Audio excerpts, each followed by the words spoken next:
Hi hello welcome to Naira Mahal. అందరూ ఎలా ఉన్నారండి? వీక్ షెడ్యూల్ బిజీగా స్టార్ట్ చేసేసారా? మనము బంగారం ధరల్లో మార్పులు కొంతమేర మాత్రమే ఉన్నాయండి. మన ఛానల్ ఫస్ట్ టైం చూసేవాళ్ళైతే కనుక సబ్స్క్రైబ్ చేసుకోండి, తద్వారా మీకు వీడియోస్ నోటిఫికేషన్కి వస్తాయి. సూటిగా బంగారం ధరల్లోకి వస్తే నిన్నటికన్నా గ్రాముకు 32 రూపాయలు పెరిగినాయండి.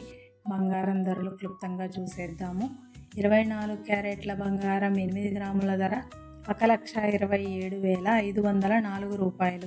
1 గ్రాము ధర 15,938 రూపాయలు. 22 క్యారెట్ల బంగారం 8 గ్రాముల ధర 1,16,880 రూపాయలు. 1 గ్రాము ధర 14,610 రూపాయలు. 18 క్యారెట్ల బంగారం 8 గ్రాముల ధర 95,632 రూపాయలు. 1 గ్రాము ధర 11,954 రూపాయలు. వెండి ధరలు కేజీ 2,95,000 రూపాయలు. 1 గ్రాము ధర 295 రూపాయలు. Thanks for watching. మా వీడియో మీకు నచ్చినట్టయితే లైక్ చేయండి. ఇంకేమైనా డౌట్స్ ఉంటే కామెంట్ చేయండి. సబ్స్క్రైబ్ చేసుకోండి, మీకు వీడియోస్ నోటిఫికేషన్కి వస్తుంది.